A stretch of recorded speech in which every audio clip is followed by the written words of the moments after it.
Pia, thank you for coming in today. It's lovely to have you. No problem. Thank you for having me. No worries at all. I know you mentioned you went to Manchester for the weekend. Would you recommend that to myself? I'm looking at to Yeah, that. absolutely. Manchester's like a really small version of London, and you can walk everywhere, and if you can go, absolutely. I really keep looking at the travel centre. I really want to go to the travel centre.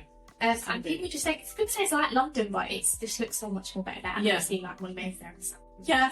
Yes, but no, the reason I brought you in today is because obviously you're 2 years now being a property manager. You started as assistant. Yeah. I think a lot of people reaching out to me. I think a lot of people would like to hear from someone's perspective as a property manager of their journey and how they got into it and what challenges they face and if they would recommend it to someone else. Mm-hmm. So how did you get into this relevant? Okay, so I graduated from uni with an economics degree. And when I finished uni, I wasn't 100% sure what I wanted to do like postgraduate, and it was either this more finance side or real estate side. So I applied to various jobs that were obviously in London, and then I just came across this assistant property manager job. I wasn't too sure what the job role was at the beginning. Property management. It was in property, so I just went for it. As a graduate, you kind of just throw yourself across the board. So applied for that, took the interview. Obviously that went really well. And then I became an assistant property manager. So I was managing one property manager at the start, and then that became 2 property managers. And then after that, I started taking on a small portfolio. Then I got one property manager taken off me. Got a large portfolio, then I got the other property manager taken off me, and then I got my own portfolio when I got promoted to property manager about 18 months into the job. So now I'm just a property manager, just private. I have my own assistant with that as well. So it's quite a good progression. Yeah, I think that is something that I do really like about the job. Like you kind of have your clear steps as to what's next, which I don't think every job provides. So that was definitely, it's good to know that what my next step would be now and how I could progress to it. Especially starting as an assistant as well. Because I think loads of people see an assistant junior and they're just like, oh, it's just going to be another admin role. Especially when you're looking to get in property management. And you said you didn't really know much about property management before. Did you have an insight of it? Did you do your research on it before you actually apply for the job? So of course, like with every interview, like obviously you want to always research the website. I mean, I did have a couple questions because I wasn't 100% sure, but I knew, I was dealing with residential blocks. I think when it comes to the more like complex, like communal areas and devised areas, I didn't have any issues at all. But I had a general idea, but it's quite a straightforward role once you get into it.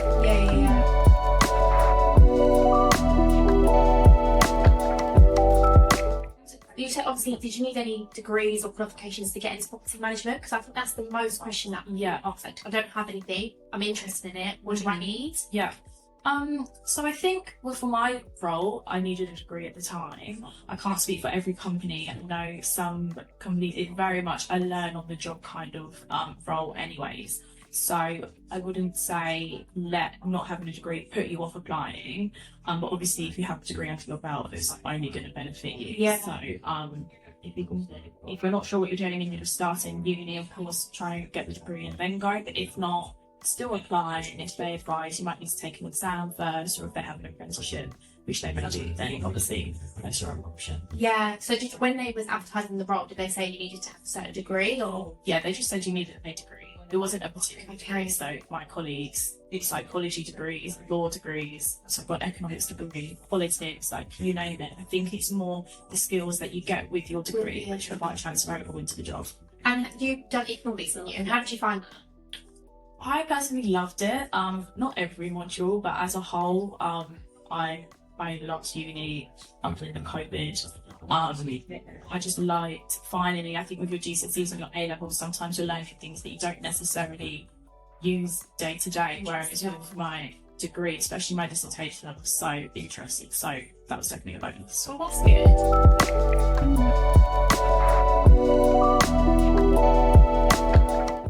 Okay, so while we're on the topic of the IRPM, it's great to know for our people listening in, what does the exam entail? Like, is it examples? Do you have to have some knowledge before going in to do it?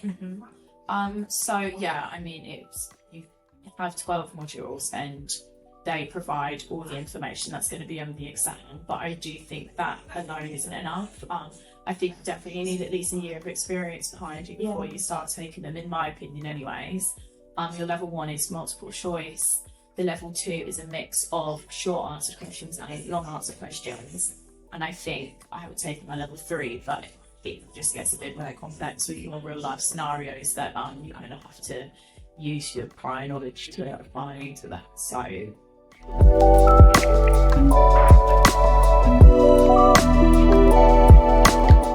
what key skills would you say someone coming in has to have? So like organisation skills, like what sort of things? Definitely. I mean, you're managing a lot of units, a lot of properties. You definitely need to be organised and be able to manage your time correctly. Know when you need to look at your emails, your invoices, do your site visits, make sure that everything's up to date and everything that needs to do with servicing is all in place. So definitely time management, organisation are definitely up there. I think you need to be quite resilient, and I think you need to be quite empathetic as well, and be able to combine the two and make sure that the resident is feeling like they're being listened to, but should you need to manage their expectations, you're able to do that as well. So yeah, I think those 4 are definitely up there.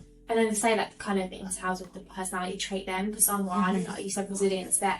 Yeah. Would you say that's one of the key ones to have? Yeah, definitely. I think some residents have signed a lease that they don't quite understand, and I think you need to be able to set those boundaries and say, no, this is what we're responsible for, this is what you're responsible for. And once you do explain that, they obviously understand. Yeah. So yeah, I definitely think resilience.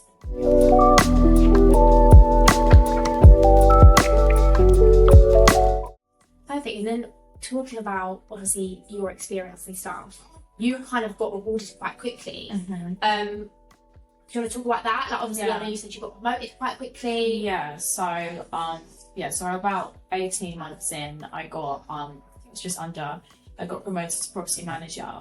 This March, I got awarded assistant property manager of the year, which was obviously really good, and I think that was definitely a confidence boost in itself. I'm like, I'm good at my job, and that my team obviously believes in me as well. So that was great, especially winning an award that's outside of the company as well. You know, friends and everything were obviously going to support you, but for somebody else to make that decision was definitely a big confidence boost. So yeah, I think now it's just getting those exams under my belt and just moving forward and progressing further. So you would say your next 5 year sort of goal, is it like to get senior and stuff? Like what is your next career path? Yeah, definitely. I think that is the benefit of property management, is you do have quite a direct path as to where you're progressing to. So with a bit more experience and maybe some more complex buildings, I would then like to move on to a senior role and get grad exams in and just be able to be quite what's the word, confident in what I'm doing. And it's good for someone, isn't it, and good for myself to know as well. So obviously the difference between obviously assistant junior then property manager then you get a senior, is it you get more properties to look after? What is the difference? That is probably the main difference. So your assistant role, you're doing a lot of the reactive maintenance on the phones, speaking to the residents a lot, and just dealing with maybe the smaller, easy fix kind of jobs. Junior property manager is just kind of that in between where you're taking on that portfolio, but you're also still assisting. I think that's just not to throw you in the deep end, it's just to give you a taste of what you're looking for and just get used to the budgets and the service charge and everything that you don't necessarily deal with as an assistant role. And then so having property management, where you have your own portfolio, your own assistant, and you take on everything, basically from accounts to budgets to organising your contractors, making sure your compliance is all up to date. And then your senior property manager who's dealing with the more complex buildings, large buildings with probably more like health and safety, compliance issues that may arise, unfortunately.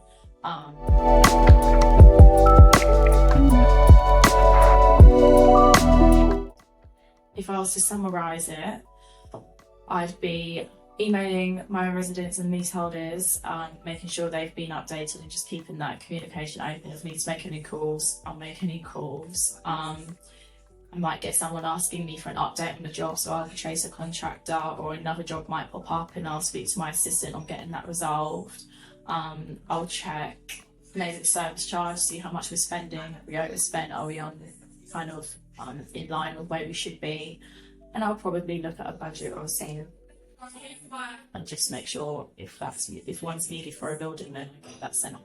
And would you say there's always things happening like all the time? Like you said, no 2 days the same, but is there always like stuff happening in the properties that you need to assist to? Is there like weeks where it's really quiet, or I mean, when the weather's nice, it's a bit quieter because unfortunately a lot of buildings might have a leak, or they deal with damp if they're not built to the best standards. So summer holidays are definitely quieter. Well, not summer holiday. Well, summer holidays because people also just have their kids that they have to look after. So they don't have time to be kind of notifying us. But I think in the winter it's definitely a lot more reactive stuff. Yeah. In terms of like the back end stuff that you don't really see as much.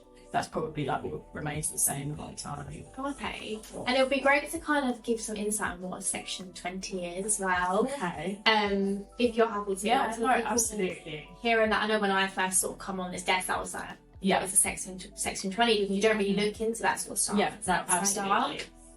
So a Section 20 consultation is a 60-day consultation. So when works are required on a property that are above £250 per leaseholder, you need to basically let all the leaseholders know that you're about to spend this much money. So it's split into two, it can be split into three depending on how it works. But you have your notice of intention, so that's a letter that is sent out to all the leaseholders saying, hi, we're just notifying you that we want these roof works to be done. If you have any contractors that you want to put forward, we're happy to look at some quotations from them. We'll be getting our own quotations, and you're basically just reading out their rights, and it's just to let them know that we are spending more than £250 from their service charge. And then, so that's 60 days, that's 30 days, and that's the observation period. So anybody can ask questions, any observations that they have, they pop it in there, but they only have 30 days to do so. After the 30 days done, in that time, I would have had contractors go out and get the quotations for the work. So you need at least 2, ideally 3 quotations for the types for the work. So say it's a roof leak, at least 2 contractors will go out, give their opinions, recommendations and their quotes. So then you can send out a notice of estimates, which is, hi guys, here are the notice of estimates. This is how much exactly we'll be spending. Here's the specification of works. If we've got any observations, then let us know. If they'd rather go for maybe the more expensive option, but they're doing maybe a more reliable job, or a job that's going to last longer, people might opt for that. Or they might just want to go for a cheaper option because it's just an expensive job to do. So then I have 30 days to give in their observations. Once those 30 days are done, consultation period's over, and then you can begin works. Oh wow, it's kind of crazy. Yeah, it is. I mean, depending on how urgent the works are, you can get a notice of dispensation, where if, say, a roof is flown off the building, then obviously you can't wait 60 days for that. So then you have to kind of go through that avenue. I deal with a lot of smaller units. So obviously if you've got a 100-unit building, your threshold is going to be a lot larger than a 2-unit building, whereas I have £500. Okay, and I guess you get, just like day and age, you're going to get those people instantly complaining. Do you get that a lot? About their consultation? Yeah, absolutely. Definitely. When just with anything, especially when you know that everybody wants the works done, if it's just like an internal redecoration and the building is just looking like it needs an upgrade, they still have to wait 60 days. Oh wow. But then you also have leaseholders that aren't living in a building, but they need to be notified, even though they're not experiencing the internal redecorations. They need to know what they're paying for. So it is to protect the leaseholders. But some of them don't see it like that. No, I can imagine.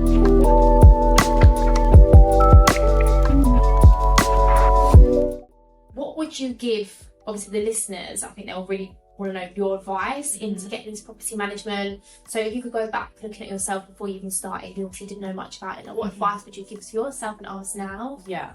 I think just throwing yourself into it and just learning as much as you can, and really taking advantage of your property managers who do have the experience, and just ask those questions, because you are just going to develop quicker and be able to take on your own responsibility and thrive in your job, basically. Take your exams when you feel confident enough to do so, and yeah, no day is the same. You're going to ask questions, so just kind of absorb it all, and yeah, that's what I say. Oh, amazing. Well, thank you so much for coming in. I really do appreciate it. And a lot of the listeners always, like I said, always reach out to me on LinkedIn, so it's still really helpful to tell people. Yeah, I really do appreciate you. I think that's so much. Thank you.